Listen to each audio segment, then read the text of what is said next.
வெண்பொங்கலும் கத்திரிக்காய் கொஸ்தும் பண்ணியிருக்கேன். எப்படி பண்ணேன்னு சொல்லி காமிக்கிறேன். வாங்க வீடியோக்குள்ளே போகலாம். இப்போ நான் மாவரிசியில் வச்சு ஒரு வெண்பொங்கல் சொல்லித்தரேன்.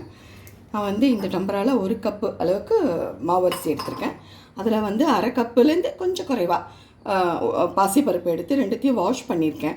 ஊரெல்லாம் வைக்க வேண்டாம், நல்லா 2-3 தடவை வாஷ் பண்ணிவிட்டு இதால் ஒரு 5லேருந்து 6 டம்ளர் தண்ணி விட்டுட்டு நம்ம கீ குக்கரில் வச்சிடலாம். கீ குக்கரோட பாத்திரம் இது.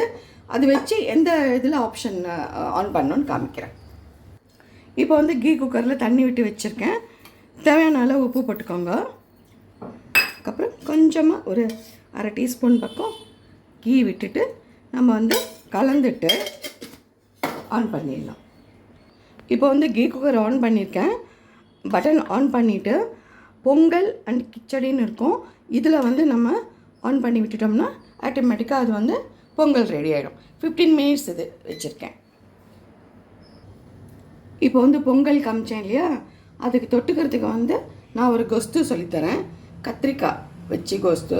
இதுக்கு கடுகு, உளுத்தம்பருப்பு, கடலைப்பருப்பு, பெருங்காயம், மஞ்சள் பொடி. கத்திரிக்காய் வதங்கினோடனே பொடி மட்டும் நான் ஆற வச்சுருக்கேன். பொடிக்கும் போது காமிக்கிறேன். இப்போ கத்திரிக்காய் நல்லா மூடி வச்சு கத்திரிக்காய் ஃபஸ்ட்டு வதக்கிடலாம். இப்போ கொஞ்சம் கடுகு போட்டு கத்திரிக்காயை ஒரு 5 நிமிஷம் மூடி வச்சு வதக்கிடலாம்.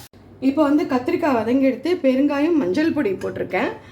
ஒரு பெரிய நெல்லிக்காய் அளவுக்கு புளி எடுத்து கரைச்சி வடிகட்டி வச்சுருக்கேன்.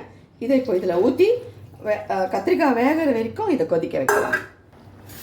தனியா, காஞ்ச மிளகாய், கடலைப்பருப்பு வறுத்து ட்ரை ரோஸ்ட் பண்ணி அரைச்சி வச்சுருக்கிற பொடி ஒரு 1.5 டீஸ்பூன் பக்கம் போடுங்க. பொடி போட்டோன்னே கெட்டியாகும். கொஞ்சமாக ஒரு டம்ளர் பக்கம் ஜலம் விட்டுட்டு கருவேப்பிலை கொஞ்சம் உருவி போட்டு ஒரு கொதி வந்தோடனே ஆஃப் பண்ணிடலாம்.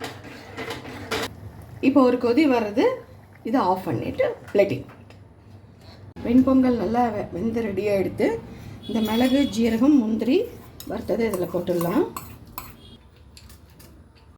வெண்பொங்கல், கத்திரிக்காய் கொஸ்து ரெண்டும் ரெடியாக எடுத்து நான் போட்ட இந்த ரெசிபி உங்களுக்கு பிடிச்சிருந்ததுன்னா லைக் பண்ணுங்கள், ஷேர் பண்ணுங்கள், ப்ளீஸ் சப்ஸ்கிரைப் பண்ணுங்கள். தேங்க்யூ. பை. Take care.